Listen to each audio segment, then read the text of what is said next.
দিনটা ছিল 10th June, আমার বার্থডে। আর আমার বার্থডেতে আমি কি করলাম সেটাই তোমাদের সঙ্গে আজকে শেয়ার করব। তোমরা ভিডিওটা শেষ পর্যন্ত দেখতে থাকো। কিন্তু এখানে মজার ব্যাপার হলো, যার বার্থডে তারই মনে নেই। মানে আমার বার্থডে ছিল, অথচ আমারই মনে নেই যে আজকে আমার বার্থডে। ভোরবেলা উঠে ও উইশ করেছিল, কিন্তু আমার অত খেয়াল ছিল না।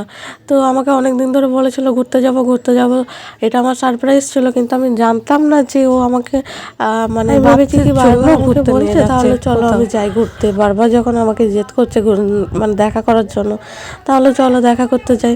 তাই চলে গিয়েছিলাম বর্ধমানে। আর গেয়েই প্রথমে আমরা, এত গরম সেই জন্য নিয়ে নিয়েছিলাম আখের রস। দেন আমরা একটা জায়গায় ঘুরতে গেছিলাম, কিন্তু সেখানে কোনো ক্লিপ নেওয়া হয়নি, ভিডিও।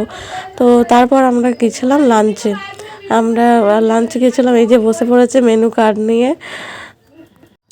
রেস্টুরেন্টের নাম আমার ঠিকঠাক মনে নেই, কিন্তু যতদূর সম্ভব C2, বর্ধমানের C2। তো দেখো, প্রথমে আমাদেরকে পাঁপড় সার্ভ করে দিয়েছে চাটনি, তারপরে এই দেখো স্যালাড আছে, আর এটা ছিল কি ফিশ ফ্রাই। বলেছিলাম ফিশ ফিঙ্গার দিতে, উনি দিয়েছিলেন ফিশ ফ্রাই। আর একটা মকটেলও নিয়ে নিয়েছিলাম। তবে যাই হোক, আমরা কিছু বলিনি। ফিশ ফ্রাইটা কিন্তু খুব সুন্দর ছিল, খুব সুন্দর। দেখো তোমরা, কত সুন্দর জুসি। এরপর আমরা নিয়ে নিয়েছিলাম কি চিকেন তন্দুরি। অনেক দিন ধরে খাবো খাবো করছিলাম, তো টাইমের জন্য আর খেয়ে ওটা হচ্ছিল না। সেটা সেই দিনকে পূরণ হয়ে গেল।